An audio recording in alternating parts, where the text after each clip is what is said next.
लोकसभा चुनाव की बिगुल बज चुकी है। मतदान की तारीखों का ऐलान कर दिया गया है और आचार संहिता लागू कर दी गई है, परंतु अब तक न एनडीए में सीट शेयरिंग फाइनल हो पाई है, न महागठबंधन में सीट शेयरिंग फाइनल हो पाई है।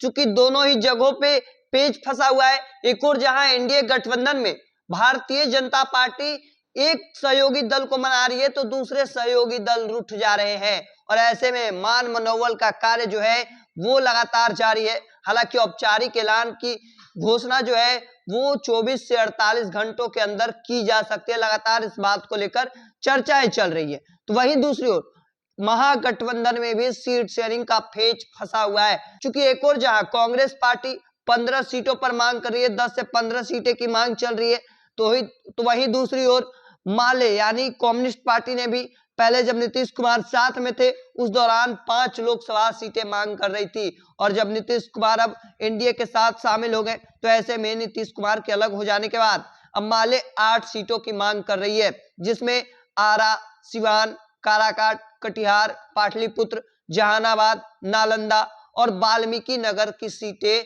शामिल हैं। अब ऐसे में राजद एक और जहां सवाल खड़े कर रहे हैं, उनसे इस बात को लेकर पूछ रही है कि क्या वजह है कि वहां से जीत हासिल हो सकती है, कितने प्रतिशत है। अलग अलग जानकारियां जो है वो निकाली जा रही है, रिसर्च किए जा रहे हैं। उसके बाद कई तरह की अलग अलग जानकारी निकालने की कोशिश की जा रही है। चूंकि पाटलिपुत्र की जो सीट रही है वो लालू प्रसाद यादव की सीट रही है, वो वहां से उनके परिवार वालों की सीट रही है। और ऐसे में दूसरी ओर काराकाट सीट से इस बार को लेकर चर्चाएं चल रही थी कि लालू यादव की बेटी रोहिणी आचार्य चुनाव लड़ सकती है। इस बात को लेकर भी राजनीतिक गलियारों में चर्चाएं हैं। और ऐसे में कई ऐसी सीटें हैं जिसमें आरा, सिवान, काराकाट, कटिहार, पाटलिपुत्र, जहानाबाद, नालंदा और वाल्मीकि नगर की सीटों पर ध्यान दे तो कई सीटों पर राजद मजबूती से पेश आती रही है। और ऐसे में भारतीय जनता पार्टी के लिए चुनौती बन सकती है,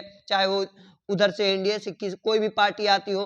तो ऐसे में अब एनडीए के अलावा महागठबंधन में भी सीट शेयरिंग अब तक का पेच जो है वो नहीं सुलझ पाया है।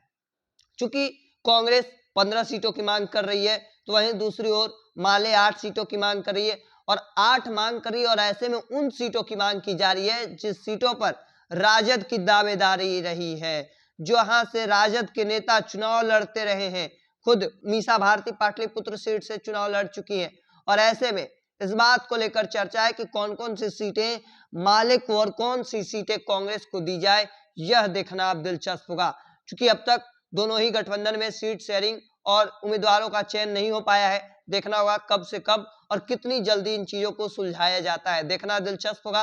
क्योंकि 1 महीने के भीतर मतदान होनी है 19 तारीख को औरंगाबाद, गया, नवादा और जमुई की लोकसभा सीटों पर। देखना होगा कब से कब तक क्या सारी चीजें निकल कर सामने आती हैं। ऐसे ही तमाम खबरों के लिए द इंडिया टॉप देखते रहें। धन्यवाद।